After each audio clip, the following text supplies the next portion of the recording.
My name is Vernard Lockhart, and I represent my company that is based out of the Bahamas, Shield Protection Services. We've been in the business now going on 13 years, 10 years specifically directed towards EP work, and now we're transitioning to also offer the transportation aspect as they come hand in hand down there inside the Bahamas, because you need to get around. You know, it's a tourist destination. A lot of celebrities, a lot of ultra high net worth individuals make their way down there, and so they're going to need our services. But we do operate in a lot of different kind of adverse conditions, not the typical conditions that we operate under.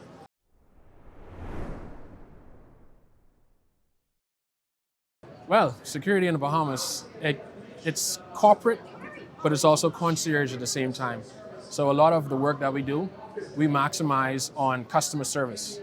Because although it's EP and close protection work, we still have to offer that extra oomph to the clients. So we will carry the bags, we will, transport you this place, we will do the extras, opening the doors and all these other extra things that, would come more likely to you being at a hotel or things like that. Is the extras that we normally do. And then we have environments that are not the usual environments, such as sometimes we have to ride jet skis along with the client because they want to go and ride jet skis. And as a protector, if you're standing on the beach and they have an emergency and they're on the jet ski some couple miles out, how are you going to protect them? You just can't. The only way you can is if you're on a jet ski riding out there with them. The same thing about horseback riding. If they want to ride horses on the beach or anything of the sort on any trails, you have to have these kind of skill sets. So we don't really operate in the normal suit and tie all the time kind of situation. It's very, very different over there.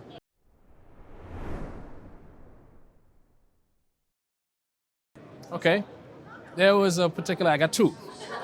I'll make it brief. Yes, there was a particular time that I had a client and they wanted to go to this particular island, and they were actually not a full-time politician, but they're trying to get themselves in that position. But the area that they were going in, the island did not have a proper dock. So, which means we had to pull up inside the boat. And of course, I am the one that had to roll up my pants up to my knees, Robinson Crusoe it, hop off the boat itself into the sand, pull the boat up, ensure the anchor is there on the sand on the beach, and then come and technically lift the entire client off of the boat so that they didn't get inside the water, but I had to be inside the water. So, of course, my shoes are off and everything, and that's definitely not something that normally happens in the world of EP or close protection. And the other one was specifically with the jet skis. I had a client that came down and he wanted to go and ride the jet skis, and he wanted to go out into the ocean.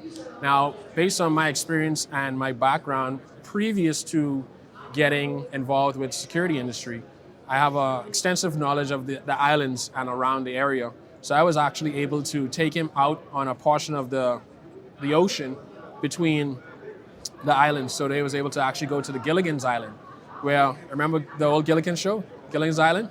You remember it? Okay, yes.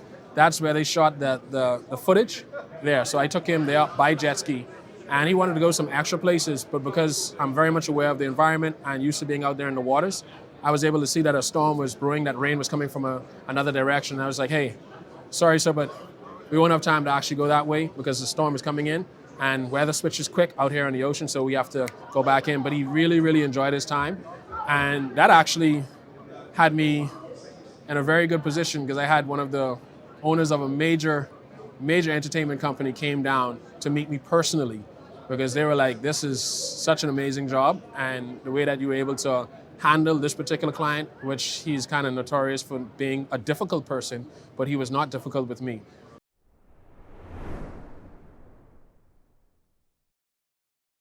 It can be, especially in the newer times, it can be. Of course, for tourism purposes, our government and the tourism industry is not going to say that crime happens or that there's violence. A lot of times when I was growing up, the violence was more inner city, and we used to generally leave tourists alone. However, increasingly now, sometimes tourists have been targeted. And we also had celebrities before that came, and artists that came down, and they were robbed because Bahamians just generally, the locals, we don't care how much money you have or who you supposed to be.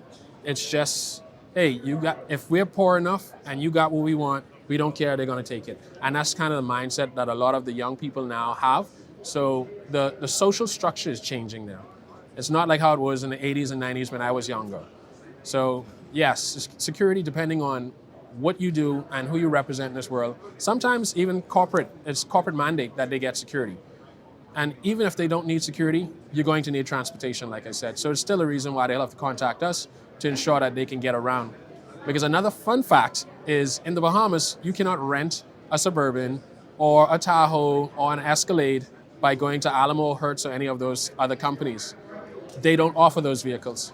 So if you're a ultra high net worth individual and you used to using these type of vehicles, you will have to go to a separate company that provides specific transportation.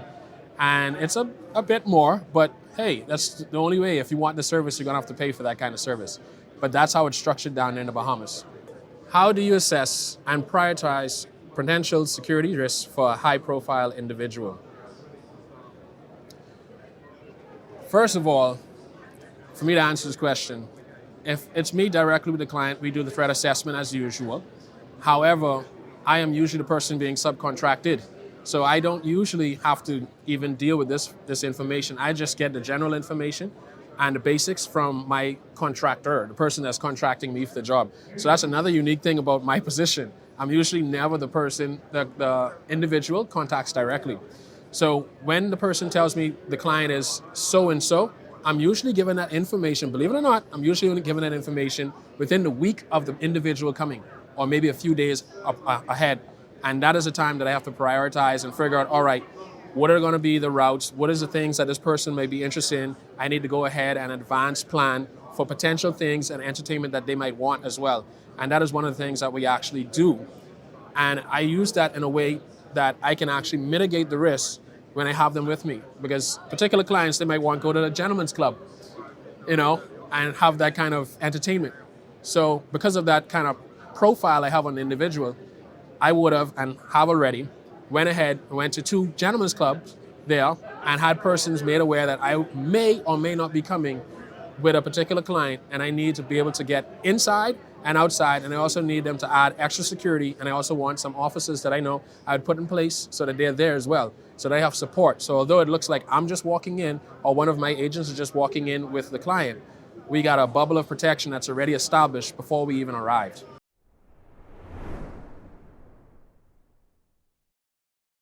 Absolutely, absolutely. It's a full concierge kind of job.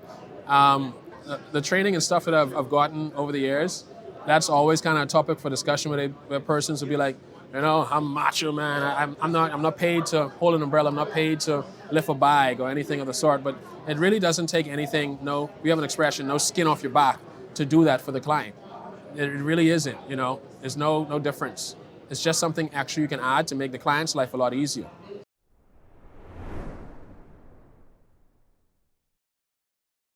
Absolutely. Where possible and where applicable, absolutely. A gun is like a parachute. If you're in a situation when you need a parachute and you don't have one, you're probably not going to need one again in life.